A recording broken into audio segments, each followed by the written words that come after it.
Antes de começar, se inscreva no canal e ative o sino para receber uma notificação a cada novo vídeo.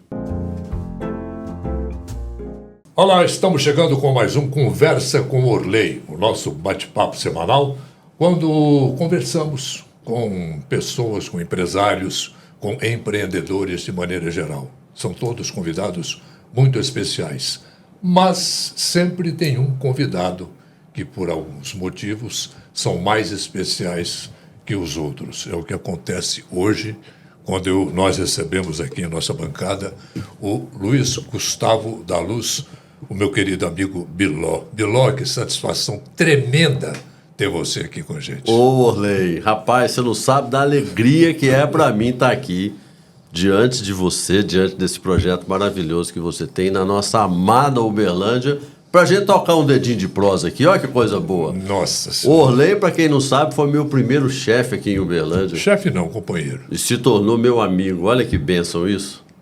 Muito bom, Biló, muito bom. Família tá bem? Tudo Graças a Deus, Orley. Tô com 2 meninos nascidos aqui em Uberlândia. Um com 23, outro com 19 anos. Santa Maria. Já tô naquela fase que fica eu e minha mulher sozinho em casa no fim de semana, que os dois saem para namorar. E é bom que a gente vai recordando, né? Vai namorando de novo, vai relembrando os bons tempos. É de pensar que eu te conheci da idade do seu filho. Você vê Rapaz, como o tempo passa, que né? coisa. É. Biló, hoje repórter internacional, né? Vamos dizer assim, da Record, percorreram o mundo inteiro, o Brasil inteiro, atrás de grandes matérias especiais. Fala um pouco sobre isso, Biló. Orley, rapaz, eu sou tão grato a Deus, Orley. E assim, as pessoas que me ajudaram, dentre as quais eu ressalto muito a sua participação na minha vida, né? Você foi um chefe esplendoroso, um companheiro, como você disse, aí, maravilhoso, né? E assim, eu me sinto muito agraciado, sabe, por Deus, porque Ele me levou a lugares onde eu jamais imaginei que eu poderia ir. Por meio do jornalismo, eu viajei praticamente o mundo inteiro, contando grandes histórias. Acompanhamos aqui. E eu vivi experiências, Orley. Eu vivi coisas assim que eu jamais vou esquecer, sabe? Porque eu acho que o jornalismo, uma das grandes virtudes dessa profissão é você extrair daquele acontecimento ou daquela pessoa que você está entrevistando riquezas para te melhorar como ser humano. Todo mundo, Orley, cada entrevistado que passou pela minha vida deixou algum aprendizado para mim, sabe?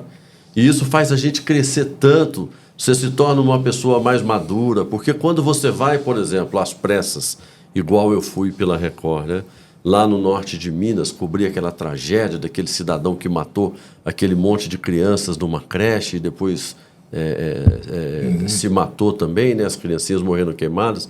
Diante de dores como essa, como Mariana ou como Brumadinho, que eu também cobri, você vê que a sua dor não é nada, os seus problemas são muito pequenos, né? Eu comento isso às vezes com algumas pessoas, Biló, e a gente já esteve lá na frente de batalha, né? Não como você, claro, mas o telespectador, nesses casos, ele é um pouco privilegiado, né? Ele não recebe aquela cena crua. Exatamente. Que o repórter, o cinegrafista acompanham ali. Quando chega no telespectador, a coisa já está mais filtrada. E assim, antes de chegar o repórter, chega o ser humano, né, Orley? Exatamente. Antes de chegar o profissional, tá ali uma pessoa que tem contas a pagar, que tem sentimentos, né? Tem família em casa. Tem família em casa, que chora, que ri também, né? E quando você vai, por exemplo, fazer uma cobertura jornalística que envolve criança, por exemplo, inevitavelmente você se projeta na dor daquela pessoa. E eu acho que o jornalismo tem essa capacidade, sabe? De você parar para você olhar o outro, né? Para você observar o outro, para você entender o outro. E muitas das grandes entrevistas que a gente costuma conseguir ao longo da vida diz exatamente a essa capacidade de sinergia na comunicação. É você entrar, o que o professor Pachecão lá de Belo Horizonte chama de rapport, mas é você entrar na sintonia daquele entrevistado. É você entender a dor daquela pessoa. É você se compadecer com aquilo que aquela pessoa está vivendo. E assim, isso te propicia um tratamento muito igual, porque a pessoa olha para você num primeiro momento, talvez com uma relativa desconfiança, pelo fato de você estar Claro, chegando com uma câmera, de você ser um jornalista. Mas se O você... que será que esse cara vai contar? Exatamente. Se a pessoa percebe assim, esse cidadão é gente como eu, essa pessoa desarma, sabe? E ela abre o coração dela para você. E eu acho que o jornalismo primário, na essência, é isso. É você captar a espontaneidade daquela alma que está ali, né? Porque eu tenho colegas, por exemplo, aqui não vai nenhuma crítica, porque cada um tem um jeito de trabalhar. Tem muita gente, por exemplo, que chega para o entrevistado antes, combina as perguntas, combina como é que vai ser. E eu já trabalho de um jeito diferente. Eu gosto de chegar e falar, vem cá, vamos conversar aqui, senta aqui, vamos bater um papo e vamos como se estivesse na casa da pessoa, como se eu fosse um amigo ali, né? Como se eu fosse uma pessoa já conhecida, né? E isso é importante, porque a gente consegue extrair grandes depoimentos. A melhor coisa do mundo, Orley, é quando o entrevistado confia em você. E não menos importante, Ele se abre, né? e não menos importante, quando o jornalista é digno daquela confiança, né? Claro. Porque, para mim, o maior jornalista, o grande jornalista, é aquele que nunca tem que corrigir uma notícia que deu, né?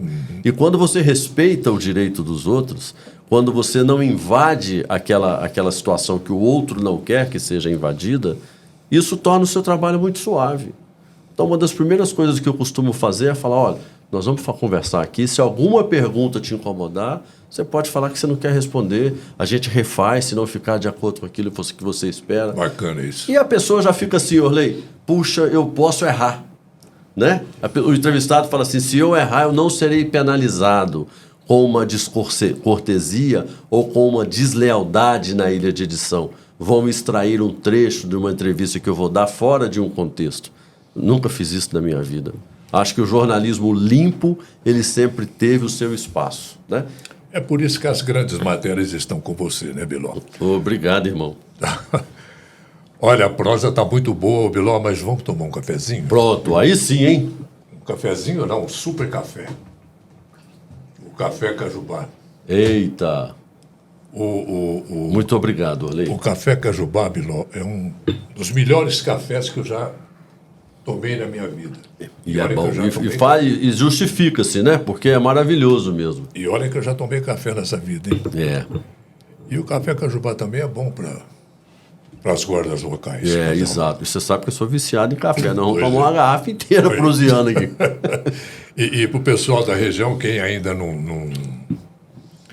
comprou o café Cajubá no seu bar da esquina, na mercearia, no supermercado, pode, e que mora em outras cidades que não tenha essa facilidade, pode comprar o café via online pelo www.cafecajubá.com.br. Através desse site do Cajubá, você tem acesso a todo o mix do café Cajubá, que é uma delícia. E também não podemos deixar de citar um tema que você acompanhou com muita proximidade, foi a questão da pandemia. Nossa, Orley, que momento Entendeu? triste, né? Um papel importantíssimo que teve nessa Do pandemia. nosso álcool em gel, da Septigel, Septigel. do nosso querido Fábio Perger, da Start Química, E do Marcos Perger. e do Marcos Perger, né? Da família Lima Perger. E esse álcool em gel, você sabe que foi um dos primeiros a aparecer no Brasil, né? Rapaz, Não foi o primeiro. E só fazendo um parênteses aqui, como eu tenho orgulho, onde eu vou nesse país, eu chego lá, eu vejo o frasco de álcool em gel da Start Química, da nossa querida Uberlândia. E aí, é uma cena curiosa, porque eu falo para as pessoas, seja na recepcionista do médico, seja lá no porteiro onde eu estou entrando, eu falo, eu conheço os proprietários aqui que fazem isso. Aí o primeiro horário de desconfiança. Que é isso? Aí eu falo, aqui, olha os nomes aqui atrás, ó, Uberlândia e tal. Aí eles, olha que bacana. E eu me lembro, o Fábio, a gente se encontra de uma forma recorrente aqui em alguns eventos aqui em Uberlândia. Eu me lembro, alguns anos atrás, ele falando, pede o povo de Belo Horizonte para botar nossos produtos nas prateleiras dos supermercados. Hoje eu chego lá, tá aquele monte de Start Química. Olha isso, dos vários produtos. Bacana demais, né? O mix da Start é uma fábula. É verdade. Reportagens que às vezes marcam o profissional, até como ser humano, você acabou de dizer aí. Uma reportagem que talvez tenha te marcado mais. Orley, quando eu falo Eu sei que é difícil, que você fez um punhado. Assim, rapaz, olha como é que eu fico aqui, não sei se as pessoas conseguem entender como eu fico arrepiado quando eu lembro de Brumadinho. Orley, eu estava indo para a emissora por volta de 12h30, mais ou menos. Meu telefone começou a tocar de forma incessante. E eu estava dirigindo, eu não atendi, né? E aí quando eu cheguei na redação que eu atendi, era um amigo meu, falando assim: Biló, estourou uma barragem aqui em Brumadinho. Voa para cá, porque morreu muita gente. E aí, quando eu desliguei o telefone com ele, imediatamente a minha produção lá da Record já estava me ligando, já me mandando para o aeroporto da Pampulha para pegar o helicóptero para já ir para Brumadinho. E assim eu fui, eu nem na emissora fui. Eu já fui direto para o aeroporto e nós decolamos. Inclusive, o piloto daquele voo foi o meu querido amigo Dudu Barbati, que fez aquela cena histórica, que o mundo inteiro viu, chorou e se comoveu, que é a dos bombeiros retirando da lama aquela mulher toda estraçalhada, né? E aí, durante o voo, o Dudu e o Amadeu Barbosa, que foi o cinegrafista, eles tinham acabado de comentar aquilo comigo. O Orley, quando nós chegamos, rapaz, em cima de Brumadinho, do alto do helicóptero, que eu olhei, assim, porque eu tinha acabado de cobrir Mariana, né? Mariana foram 19 mortos. E a hora que eu olhei para baixo, como eu fico quando eu relembro isso, que eu vi aquela coisa marrom lá embaixo, escorrendo aquela lama. Nossa. Eu falei, misericórdia. E eu falei pro Dudu, Dudu, segura o helicóptero aí, pelo amor de Deus, 1 minuto. Ele falou, o que é? Falei, e ali naquele momento, olhei, na insignificância da minha presença ali, eu fiz uma oração por aquelas pessoas, sabe? E eu pensei assim, meu Deus do céu, quantas pessoas estão aqui perdendo a vida nesse momento? Tinha acabado de acontecer, não era 1h da tarde. A barragem tinha rompido meio-dia e 28, né? E aí nós fizemos aqueles primeiros sobrevoos e outra cena que novamente marcou a minha vida foi que a gente ia passando com o helicóptero, Orley, a sensação de impotência, porque o nosso helicóptero de reportagem ia percorrendo os pontos mais atingidos pelo lamaçal e as pessoas em cima do telhado sinalizando para a gente Me acorde, né? com lençol, com o que tinha, com toalha, pedindo socorro. E você ali é uma do sensação alto, de impotência terrível. Olha como eu fico, eu não consigo. Isso assim, rapaz. Arrepiado aqui de ouvir, você imagina. Orley, e assim, o que a gente podia fazer? O nosso piloto mandava um rádio na hora pro bombeiro, sabe? E o bombeiro ali aflito, porque todas as aeronaves estavam ali, né? E as pessoas no meio da lama, sabe? Você não podendo fazer absolutamente nada. E os dias que sucederam, né, a esse sobrevoo, porque aí nós voltamos e naquele dia a reportagem deve ter durado uns 10 minutos, só com a narrativa em primeira pessoa, só com o que eu estava vendo, com o que eu estava sendo testemunha ocular. E os dias que sucederam ali, Orley, os relatos que a gente escutava, por exemplo, tem uma moça, essa moça que ela conta que ela, imagina você essa situação, ela estava assistindo um filme com o marido no quarto e ela falou para o esposo assim, elas tinham um filho, né? Eu vou tomar uma água, vou buscar uma água na cozinha. Quando ela chegou na cozinha, ela sentiu a casa tremer e acabou. Ela foi acordar horas depois, no meio da lama, sobrevivente, mas ali ela tinha perdido o marido e o filho. Nossa Senhora. E ela ficou, Orley, ela conta que ela ficou agonizando, gritando a noite inteira por socorro, socorro, socorro. Orley, ninguém estava preparado para Brumadinho. Os bombeiros não estavam preparados, fiz grandes amigos no corpo de bombeiros por conta dessa tragédia. A polícia não estava preparada, a perícia não estava preparada, o governo do estado, o governo federal, nós jornalistas, ninguém estava preparado para aquela tragédia. E aí, Orley, aquela moça conta que durante a noite toda ela escutava gritos de socorro, vindo de todos os lugares, e ela presa no meio da lama, né?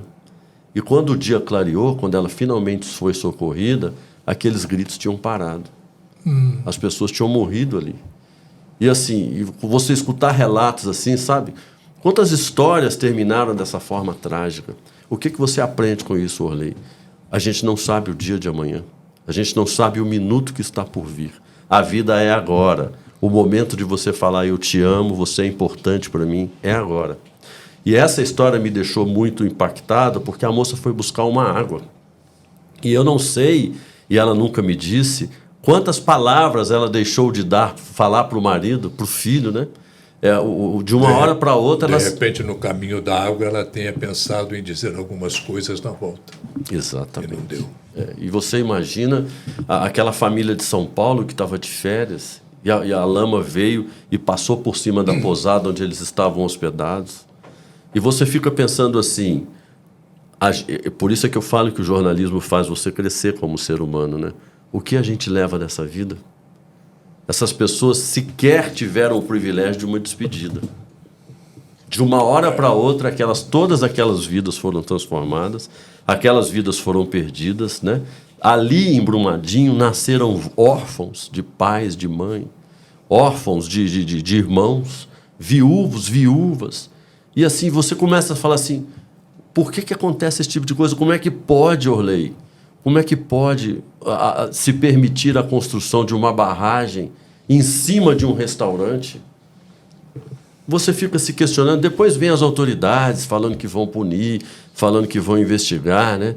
Mas já foi, as vidas já foram perdidas, né? Pois é, Biló, como é que está essa investigação, hein? Está naquela celeuma jurídica, né? Vai para o STJ, vai para o STF, vem para cá, vai para lá, ouve-se aqui, ouve-se ali. Mas, efetivamente, punição mesmo não teve para ninguém. Não existe como pagar isso. Não existe. Quanto vale uma vida perdida? Quanto custa? É possível reparar a dor de um ser humano? Nunca. Como é que você vai... O que você pode fazer? Quanto, né, em espécie de dinheiro você pode depositar na conta de uma viúva? Não vai restabelecer nunca a vida que ela tinha. Por mais dinheiro que a Vale possa ter e possa querer pagar, ainda que em tese estivesse boa intencionada, a dor do semelhante não tem preço. Não é algo que você põe à venda. E você fica vendo assim, poxa, poderia ter sido evitado. Os alertas foram dados, né? E de uma hora para outra você tem 270 famílias. Quer dizer, os bombeiros, o número oficial são 270, mas havia uma grávida, né, de gêmeos, então havia 2 mulheres grávidas, então computa-se 272, porque juridicamente falando, o direito protege a vida ainda no útero da mãe. Eram 2 vidas, né? Exatamente. Então, assim, olha o impacto disso na economia do Estado, né? Independentemente das vidas, que o bem mais precioso que a gente tem é uma vida, né? Mas você tem um impacto ambiental sem precedentes, você tem um impacto econômico sem precedentes, e foi a história se repetindo, né? Porque Mariana já havia acontecido alguns anos antes, e 19 pessoas ali morreram também. Bento Rodrigues, que é o distrito que a lama de Mariana varreu, só agora eles estão inaugurando meia dúzia de casas lá. Só agora. 7 anos depois. Então, assim, é um negócio que você fala assim, como que isso é possível, né? E a nós, jornalistas, o que cabe? Indagar. Qual que é o papel do jornalismo? É ser o interlocutor entre aquele que sofre e aquele que pode resolver, ou atenuar o problema, né? E aquela pergunta, né, Beló? Será que a lição foi aprendida? Orley, o nosso estado se chama Minas Gerais, né? Teve um constitucionalista europeu que lá em 1800 e alguma coisa, ele se chamava Ferdinand de La Salle. Ele falava que o mundo nunca ia conhecer uma Constituição que não fosse submissa ao poderio econômico. Veja se não é isso que temos. Não é? Porque você fazer essa equação equilibrada... A gloriosa de 88 explica bem isso. Pois é, então. Nós temos uma Constituição promulgada em 5 de outubro de 1988 que prevê coisas que até hoje não estão em prática, né? Por exemplo, o imposto sobre as grandes fortunas. Por que até hoje não se implementou? Existem coisas que a gente, quanto mais a gente questiona, mais com dúvida a gente fica, né? E assim a gente vai levando. E eu sinto assim que o papel da imprensa é ser os olhos atentos da sociedade, né? Para mim, o maior privilégio que eu tenho é quando eu vejo que por meio de um trabalho que a gente fez, a vida de alguém ou de alguma comunidade melhorou. Você, que foi o nosso brilhante comandante aqui na nossa integração durante tantos anos, quantas vezes você falou isso pra gente? Quantas vezes você mandava a gente cobrir o buraco de rua lá, a dona que estava sem água em casa, a família que estava sem o asfalto, o outro que não tinha o remédio para poder tratar a saúde. Esse é o papel do jornalista, né? Biló, falar nisso um pouquinho de saudosismo. O jornalismo, vamos dizer, de 30 anos atrás, por aí, era um jornalismo romântico, não é? Nós já falamos sobre isso algumas vezes. Era. Orley, eu acho que o mundo mudou muito, né? Orley, eu vou recordar aqui, para quem nos dá a honra da presença, que quando eu cheguei... Posso contar? Eu cheguei para trabalhar aqui. Fica só entre nós dois. Só entre nós dois, ou entre nós todos. Eu cheguei para trabalhar aqui em Uberlândia e o Orley, generoso como sempre foi, né? Que muito mais do que um chefe, foi um amigo que a vida me deu. E eu cheguei de mala e cuia da rodoviária, quando eu desci minhas malas... Vindo de Valadares. Vindo de Governador Valadares. Quando eu coloquei minha mala na redação, o Orley...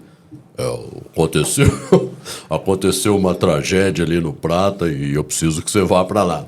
Lembra disso? Orley? Lembro. E eu entrei dentro do carro de reportagem. E eu corri para o departamento pessoal para te registrar as pressas. Você lembra bem? Naquela época... E até hoje, né? Nós que somos da velha guarda, digamos assim, a gente faz o que gosta por amor, né? A gente ama o que a gente faz. Era puro romantismo mesmo. Puro romantismo. Não tinha esse negócio de que não pode passar hora extra, não pode fazer aquilo. Não, onde é que está a notícia? É lá que eu quero estar, né? E a gente foi muito, e a gente sempre foi extremamente feliz fazendo o que a gente amava, independentemente daquela circunstância. É uma preocupação que a gente sempre teve, né, Bilal, e que ainda hoje tem por aí, a preocupação de ouvir os dois lados. Exatamente. Eu acho isso importantíssimo, e também a questão da apuração. Hoje a gente sente uma carência muito grande desse fator importante da notícia, que é a apuração. O que vem pautando os provedores de conteúdo, né? Os meninos que estão chegando entram lá no Google, fazem um Ctrl+C, Ctrl+V, e está tudo certo, não existe aquela preocupação. Nosso querido finado e mestre Armando Nogueira, né, que durante tanto tempo foi o diretor de jornalismo da Globo, né? Ele falava, o bom jornalista é aquele que não tem amigos para ajudar, nem inimigos a prejudicar. Né? O nosso compromisso tem que ser o quê? Com a verdade. E a verdade depende muito... Na verdade, é versão, né? Nosso compromisso é com a versão. Você dá a sua versão, o outro dá a versão do lado de cá, e o telespectador tira a conclusão que bem entender, né? Esse é o bom jornalismo, é você ser plural, você dar voz para todo mundo que está ali envolvido, né? É o grande Armando Nogueira, a meninada que está começando hoje, que está trilhando os caminhos do jornalismo, aí seria bom se desse uma pesquisada, né? Quem foi Armando Nogueira? Orley, por falar nisso, deixa eu te contar uma história. Eu estou gravando aqui em Uberlândia esses dias e eu fiquei muito assustado, porque eu fui conversar com uma pessoa, um menino, um jornalista novo, e ele falou para mim assim, eu queria entender uma coisa, ele folheando uma revista, eles falam tanto dessa pessoa aqui, quem foi essa pessoa? Eu falei, você está falando de quem? Ele falou do Grande Otelo. Aí eu falei, como assim? Você é de onde? Ele falou, sou de Uberlândia. Eu falei, nunca te falaram para você quem foi o Grande Otelo? Aí ele falou, não, eu sempre escuto falar desse cara aqui e não sei quem é. Jornalista. E aí eu fiquei preocupado com isso, sabe? Porque uma sociedade sem memória é uma sociedade sem identidade, né? Essas pessoas precisam, no mínimo, estudar o lugar de onde elas vêm, né? Aquela pessoa que está abraçando a profissão de jornalista, ela tem a obrigação de saber quem foi Grande Otelo, de saber quem foi Virgílio Galassi, de saber quem são esses grandes personagens que fazem Uberlândia ser o que é, né?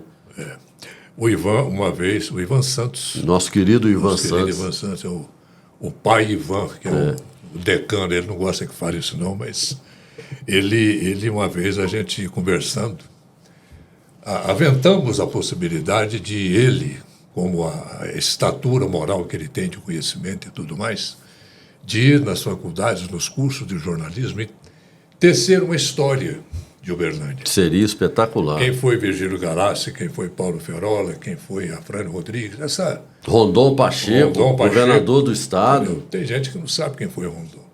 Entendeu? Então, são coisas da história que... sei lá. Bom, Bilal, a informação hoje está a uma tecla de distância. Está aqui no celular, está no computador, está no relógio inteligente. Qualquer um pode ter acesso a um conteúdo hoje. Como é que você vê isso frente ao jornalismo? Orley, eu particularmente, eu tenho uma preocupação peculiar, né? É muito individual.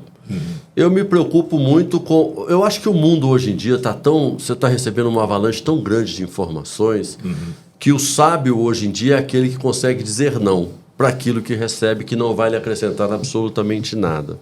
Então, por exemplo, é um princípio meu. Tudo que eu recebo, primeiro que eu não acredito num primeiro momento naquilo que está me chegando.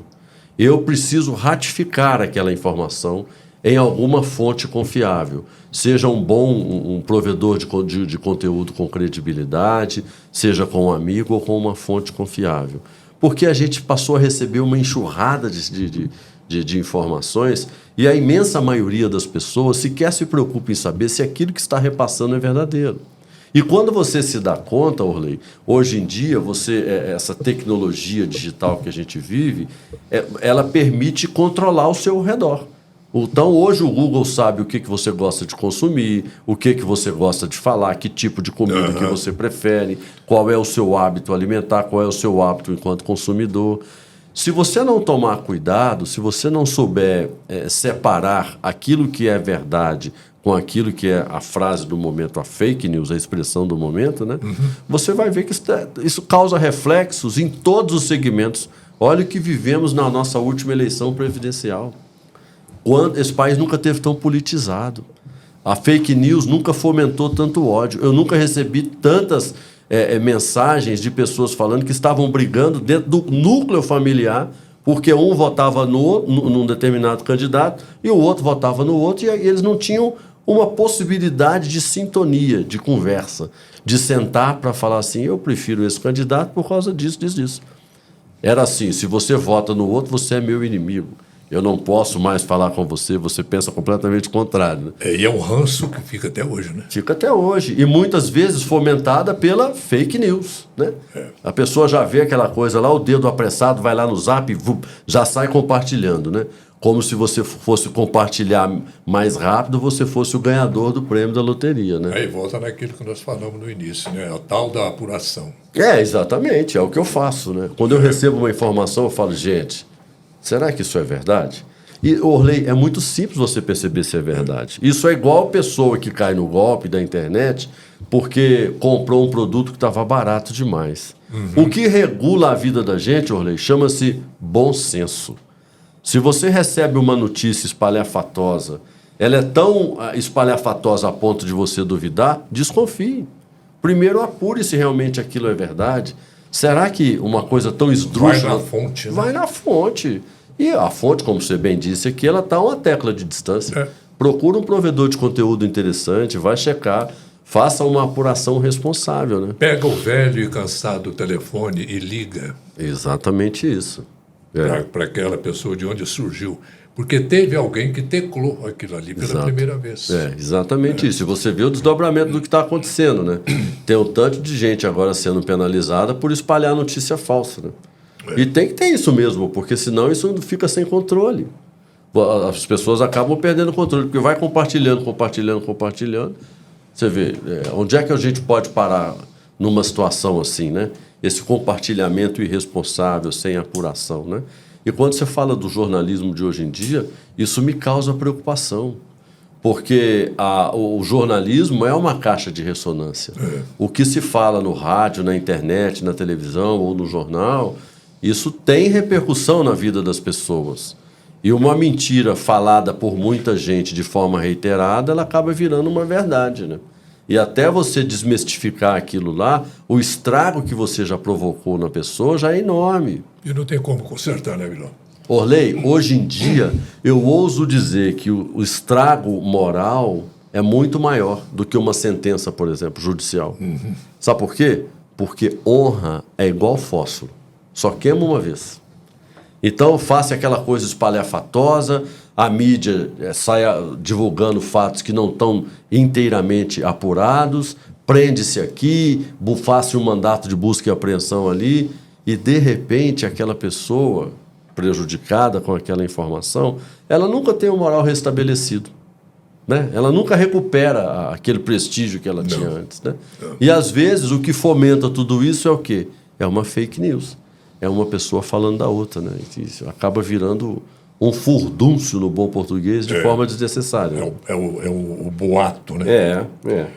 Ô Biló, tanta tecnologia hoje na confecção de notícias, de matérias, isso dificulta muito o trabalho do repórter naquele afã de levar uma notícia mais humanizada para o consumidor, para o telespectador, para o ouvinte.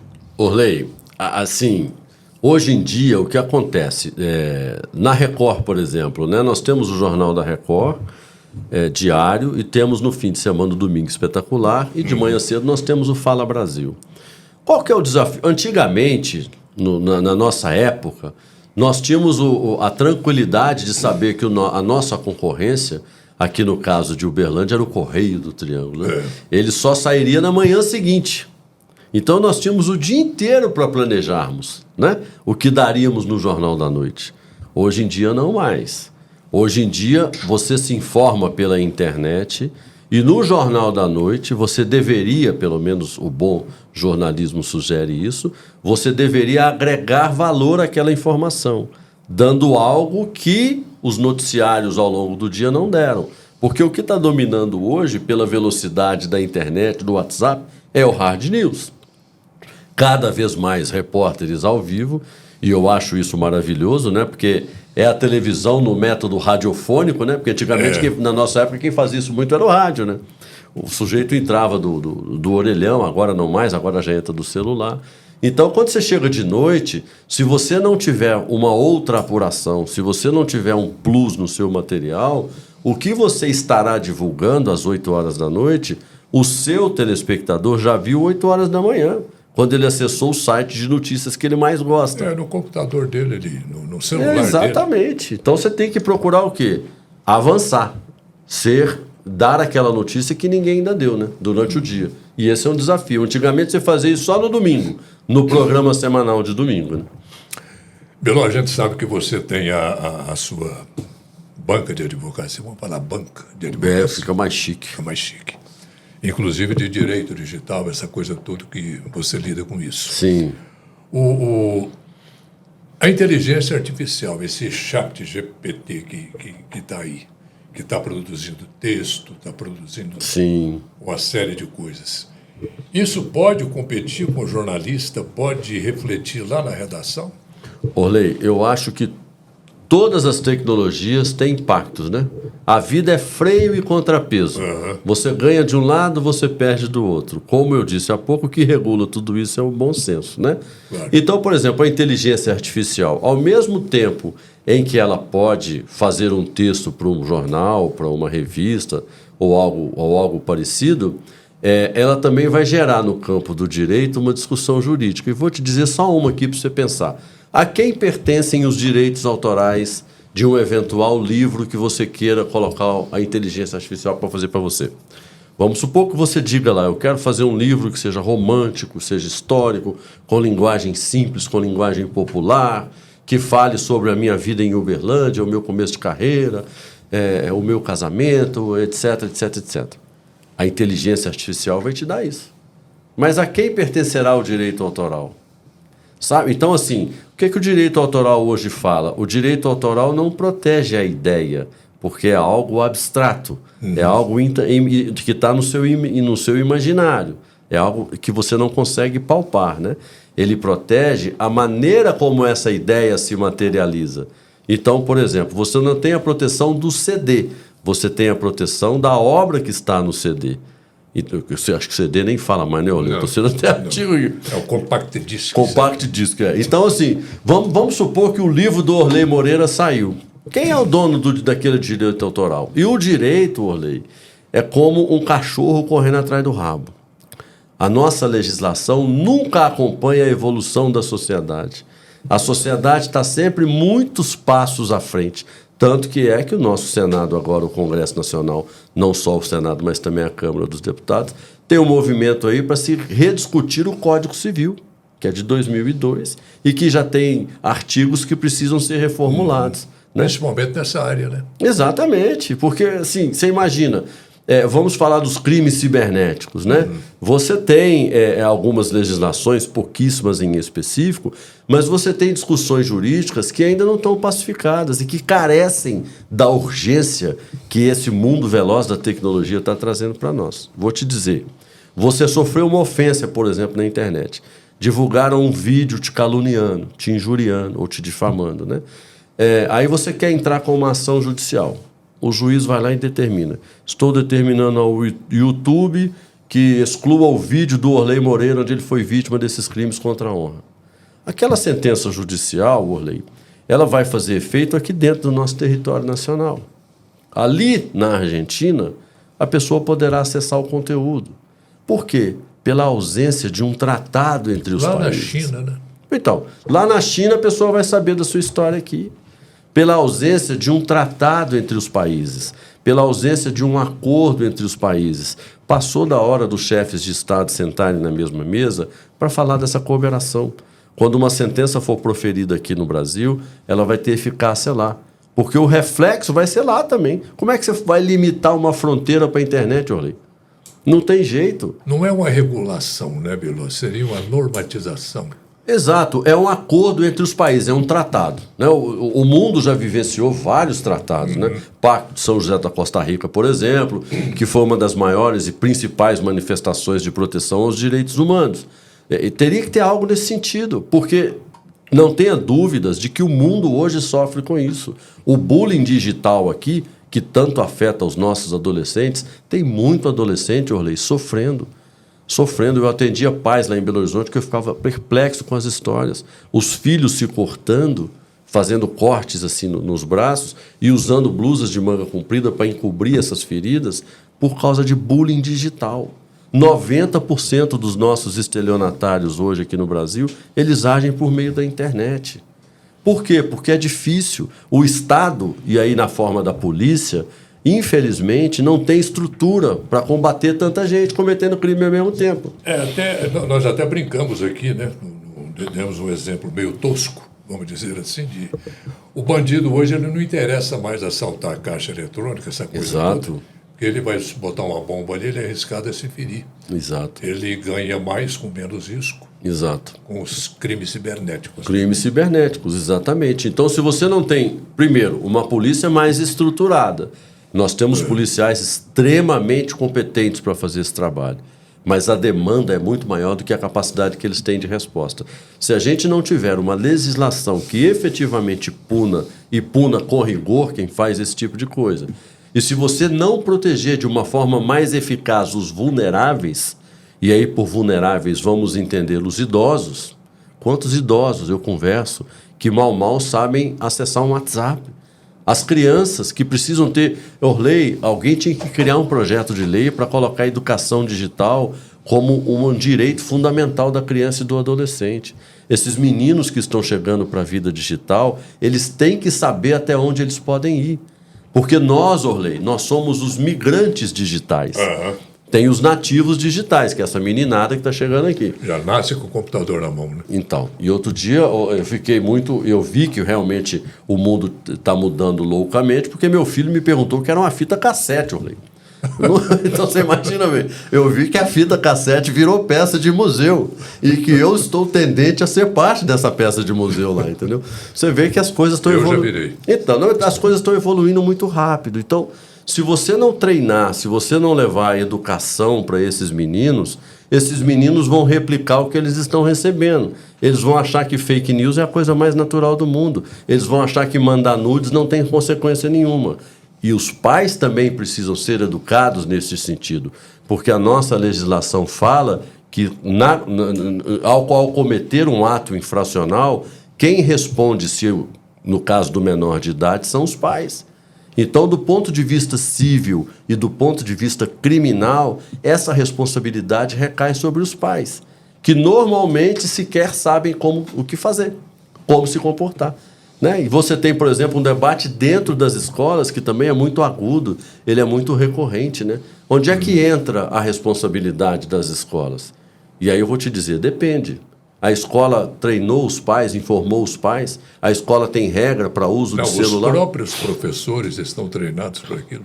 Exatamente. Como é que você combate o bullying digital, Olê? Você vê que as coisas que você pega, você tem pena das meninas principalmente, né? Porque elas começam a ter um namoradinho, e o namoradinho começa, pede uma foto mais assanhada, a mocinha faz, e de repente aquilo lá está circulando quando o relacionamento termina, né? E hoje está tudo muito precoce. E os pais ficam desorientados. Sofre o pai do agressor, sofre o pai da vítima, né? Por quê? Por falta de educação, que é o fiel da balança, né? O que pode resolver isso chama-se educação. Tem muita permissividade também hoje, né, Bilô, nessa questão, né? Entre pai, filho e escola. Sim, porque o mundo mudou, né? Assim, antigamente os nossos pais nos corrigiam. Meu pai me corrigia pelo olhar. Se eu fizesse uma bobagem que ele me olhava, eu já sabia que eu tinha feito bobagem, né? Hoje em dia, você não pode... tudo eu vou te processar, tudo é bullying, tudo é maus tratos, tudo é agressão física e agressão psicológica.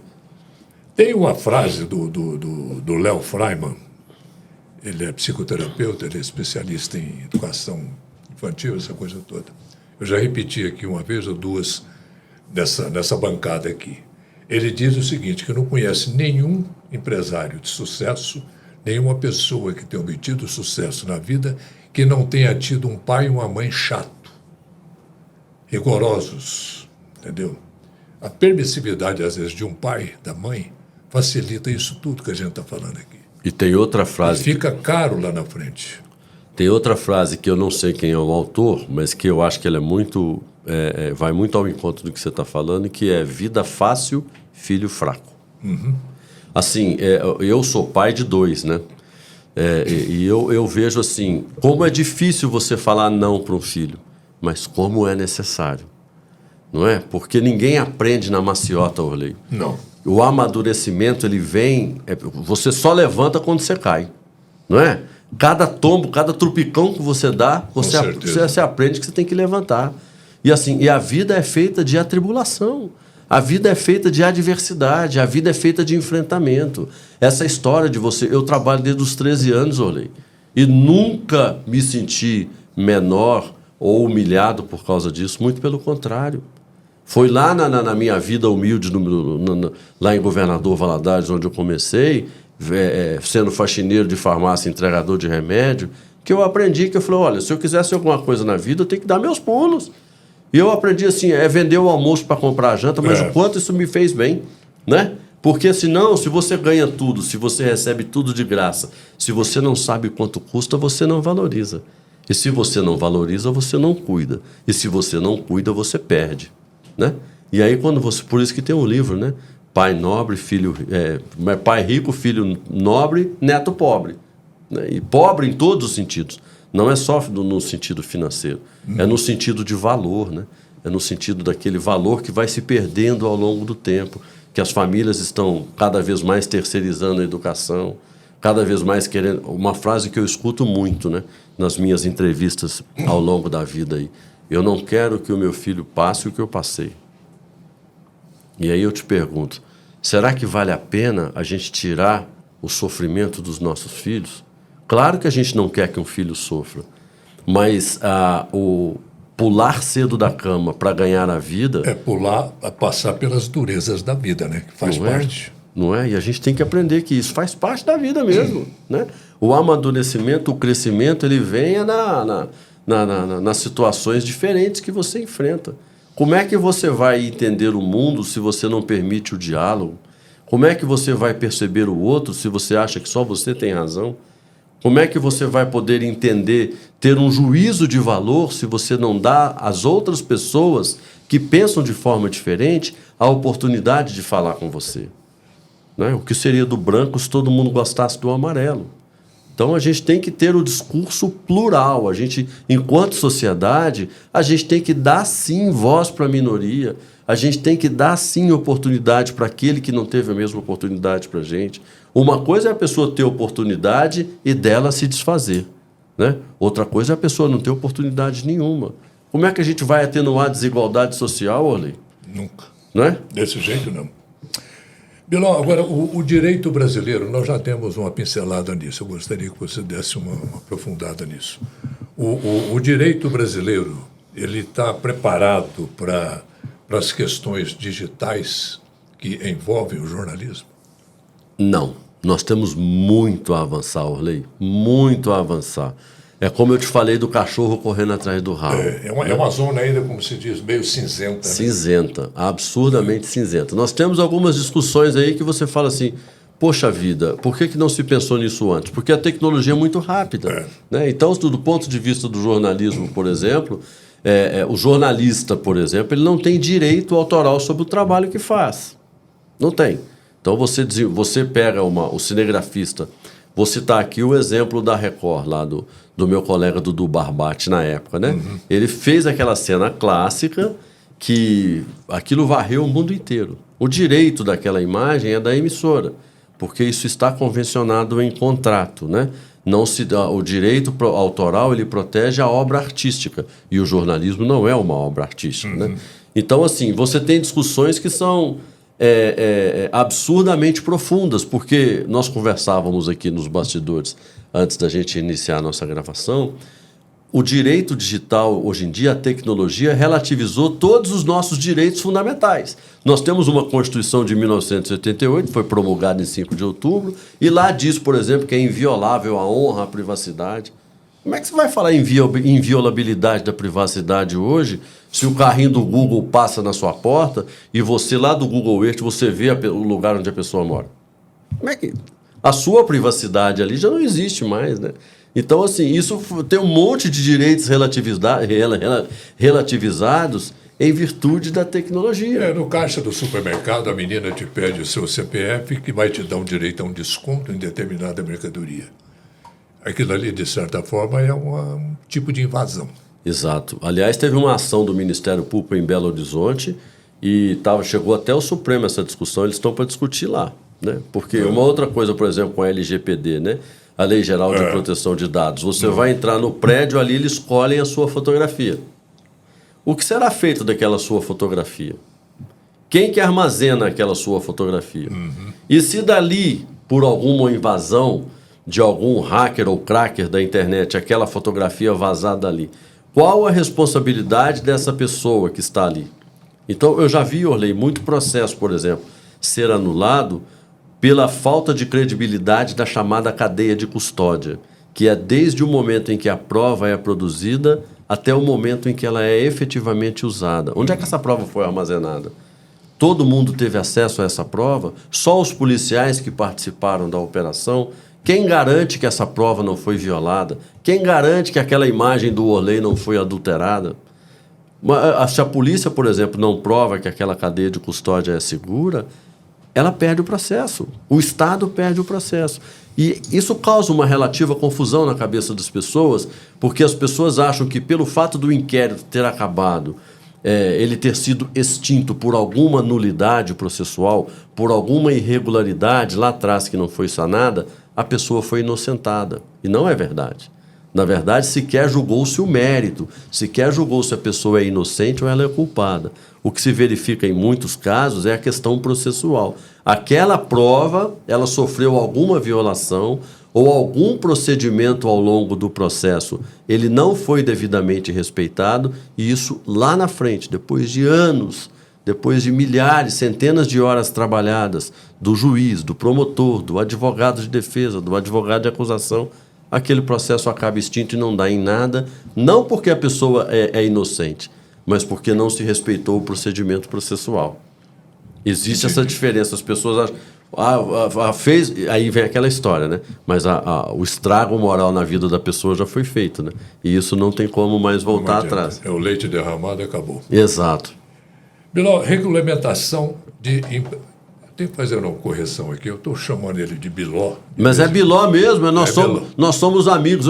Eu estou até discutindo agora essa possibilidade. Não, eu vou explicar. Tá, desculpa. Tentar explicar, né? Tá. Porque Luiz Gustavo da Luz, tu estava chamando ele de Biló.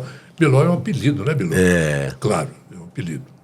O William Bonner falava assim, uma hora eu vou cometer uma gafe, eu vou te chamar de Biló no ar.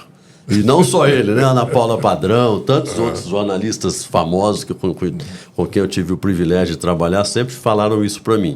Eu tenho até uma vontade, sabe, de às vezes incorporar esse apelido no meu nome, porque as pessoas falam assim, ligam lá na redação e falam, eu quero falar com o Luiz Gustavo. Não tem ninguém com esse nome, não. Ah, mas é o Biló? Ah, não, o Biló tá aqui. Esse apelido quem me deu foi minha avó. Oh. E ela me chamava de Biloloco. Aí a minha irmã falou, não, Biloloco é muito difícil e tal, vamos fazer uma edição aqui. Aí cortou, ficou só o Biló. Ô, Biló, a regulamentação da imprensa, o que você pensa disso? Rapaz, nossa, Orley, eles podem regulamentar do jeito que for, mas não podem tirar a nossa liberdade de expressão. Eles não podem Era isso que eu queria tocar com você. Eles não podem nos calar. A imprensa livre é fundamental para a nossa democracia. Não se tem democracia sem imprensa livre. Uma coisa é completamente incompatível com a outra. Nós, cidadãos brasileiros, nós não podemos permitir que esse tipo de coisa aconteça no nosso país. Porque senão a gente vai ter a volta da censura, né? E você já imaginou você ter uma situação ridícula como a gente enfrentou no passado? Eu enfrentei isso. Você pode contar isso com mais propriedade, né? Você imagina? Nós não podemos permitir isso, Orley. Eu acho que você, evidentemente, que na minha visão, o que aconteceu? Com o crescimento da internet, surgiram muitas pessoas famosas na internet, muitas pessoas se auto-intitulando jornalistas e sem emitir nenhum juízo de valor a nenhuma delas, porque eu acho que eu não tenho esse direito. Você precisa estar preparado para as consequências daquilo que a gente fala, né? Uma coisa é você ter liberdade de expressão consagrada pela Constituição, mas há pouco eu disse que o mundo digital relativizou tudo isso. Essa liberdade de expressão também é relativizada. Quando? Quando você viola o direito do outro. Então eu tenho o direito de falar. Eu tenho o direito de falar o que eu penso. Eu tenho o direito de falar como que eu acho que as coisas podem ser. Eu tenho o direito de emitir opinião. Mas a mim não é dado o direito, o Estado não permite que eu viole o direito de outro, que eu faça calúnia. Né? Calúnia é você imputar a alguém um crime que essa pessoa sabidamente não cometeu. É você injuriar alguém, que é você atingir a dor íntima da pessoa. Agora isso, Biló, no Código Civil, no Código Penal também já está previsto, né? Tá, 138, 139 e 140 os artigos. Oi. São chamados crimes contra a honra. Já está previsto, mas aí, Orley, nós vamos lá assim. O que deveria ser? A pessoa caluniou alguém, assim, tem o prazo prescricional lá, né? São 6 meses para você apresentar a queixa-crime no juizado especial contra essa pessoa que te caluniou, que disse que você cometeu um crime quando, na verdade, você não cometeu. Então, deveria ter algo específico para a internet. Por exemplo, uma agravante. Olha, se esse crime foi cometido na internet, vai se agravar a pena em mais 1/3, por exemplo. Isso é que eu acho que precisa ser discutido, porque a lei já existe. Está lá no artigo 186 do Código Civil, aquele que comete ato ilícito com o intuito de prejudicar o outro tem a obrigação de indenizar. Então já tem a previsão de uma reparação lá. Deixa a imprensa de lado, né? Deixa a imprensa de lado. Aí o que você pensa assim? Qual é a situação, Orley, que a gente enfrenta quando eu falei para você que é igual o cachorro correndo atrás do rabo, né? Você pede o juiz hoje para ele determinar a exclusão de um determinado vídeo, aquele vídeo, se ele divulgado, por exemplo, no WhatsApp, você não tem mais controle. Como é que você vai fazer? Nós não temos ferramenta para isso, Orley. O vídeo, uma coisa é o vídeo que tá, por exemplo, numa plataforma como o YouTube. Você tem como rastrear e você tem que determinar a exclusão. Mas e no WhatsApp? Aí é a regulamentação das mídias sociais. Regulamentação das mídias sociais. Deveria ser outro objeto de análise, né? O nosso Congresso tem que ficar atento para isso aí. Porque a gente tem visto, por exemplo, o impacto que isso tem nas eleições. Você conversa, por exemplo, com um juiz eleitoral. Você acompanha um juiz eleitoral durante as eleições, é um negócio... Como é que você fala? Como é que essa pessoa dá conta? 90% dos pedidos que chegam lá dizem respeito a mídias sociais. dizem respeito a coisas divulgadas na internet, a fake news no Facebook e nessas plataformas digitais. E aí você pergunta qual é a responsabilidade desses provedores, né? Os provedores de conteúdo, quem armazena isso? Será que quem armazena isso também não deveria ter a obrigação de uma checagem prévia? E esse juiz, ele está preparado para fazer aquele julgamento? Eles estão, porque eles passam por treinamentos nesse sentido, né? Eles assim, hoje em dia melhorou muito, no passado não, mas hoje em dia eles sempre foram muito qualificados. Ser juiz de direito é uma missão muito nobre, né? Precisa se estudar muito e uma dedicação extrema. E essa história do digital, ela exige sempre de todos nós uma atualização muito grande, né? Você precisa estar muito atento aos movimentos que você tem. Mas eu tenho casos, por exemplo, lá no escritório, que o juiz determinou a exclusão de um determinado vídeo no YouTube, aquela pessoa, de forma proposital, pegou aquele mesmo vídeo, espalhou no WhatsApp. Aí você tem que fazer outro pedido, porque aquele pedido seu dizia respeito apenas ao YouTube. Mas o outro estava de má fé. Tudo bem que estava, mas aí o judiciário, não por má intenção, mas pela sobrecarga que lhe recai, não dá conta de atender a todas as demandas na urgência que o caso exige, sabe? Aí aquilo demora 1 mês, 2 meses e o estrago vai sendo feito. E aí até você corrigir isso depois é terrível. Biló, hoje você é mais advogado, mais jornalista ou uma mescla dos dois? Orley, eu amo os dois, né? E eu acho que as duas profissões se complementam, né? Uhum. Eu gosto muito de advogar, gosto muito dessa coisa da retórica, do diálogo, busco acordo em todos os casos em que eu entro, porque eu acho que a discussão jurídica não vale a pena para ninguém. Vai sair um rindo e vai sair outro chorando. Então, por que não fazer a autocomposição, né? Que eu acho que o judiciário, inclusive, vem estimulando isso. E o jornalismo, a minha prioridade sempre foi o jornalismo, né? Que é o meu primeiro ofício. O direito é a minha segunda profissão. Eu tenho como algo que eu gosto de fazer, como algo que eu me identifico, né?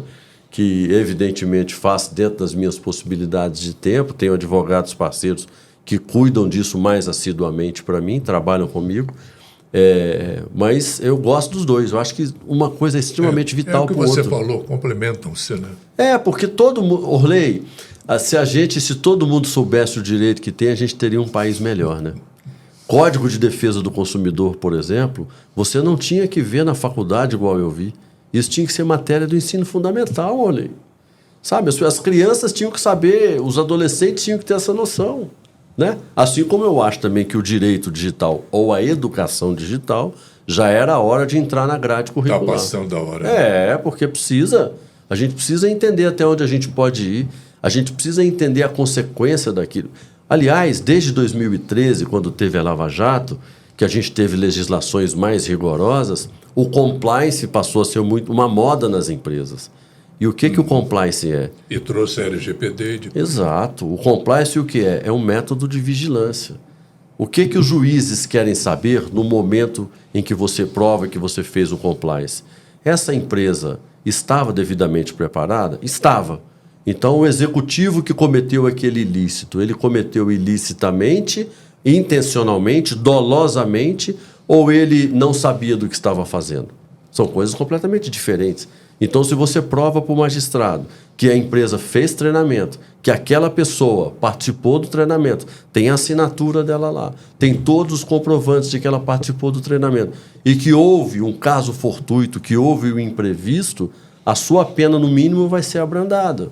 É diferente de quando a pessoa sabe do que está fazendo, participou do treinamento e ainda assim pratica o ilícito, né? Daí a importância do compliance, que é o sistema de checagem, que é o sistema de blindagem, que é o sistema de você atenuar o risco para o empresário. E assim você vai não permitindo que a empresa seja duramente sancionada. O que o juiz quer saber, Orley? Você estava de boa fé? Foi um imprevisto? Todos nós vivemos de imprevistos, né? A vida toda. Todos nós somos suscetíveis a vivermos experiências por situações inevitáveis, assim. Tanto é que você tem no direito penal a legítima defesa, você tem vários institutos que vão tratar de uma forma diferente aquele suposto ilícito que alguém tenha praticado. A questão é, qual é a real intenção? Essa pessoa tinha o dolo? Ela tinha a intenção de prejudicar? Ela sabia o que estava fazendo? Ela não sabia? Foi um imprevisto, né? E o que regula o direito, como eu te disse, é o que regula a vida. Bom senso.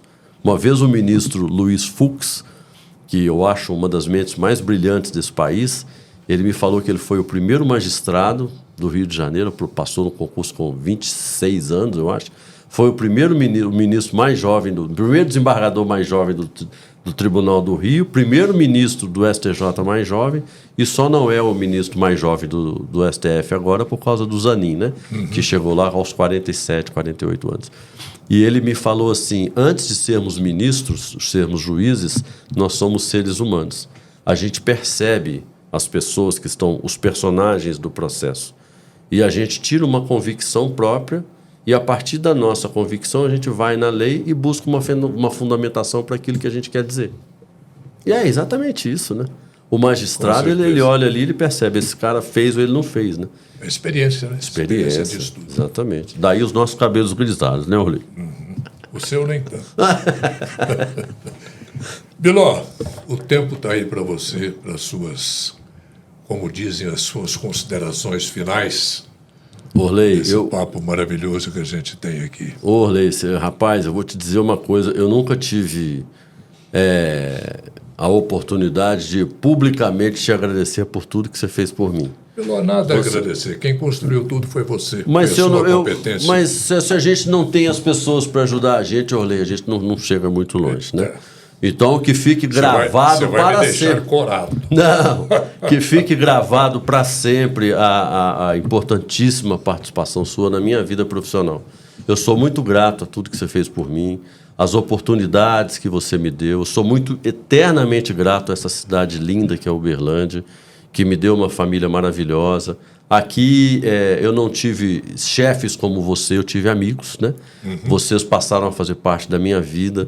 E a gente precisa ser grato às pessoas, sabe, Orley? Porque o mundo precisa mais disso, menos ingratidão, né? E mais reconhecimento do ser humano.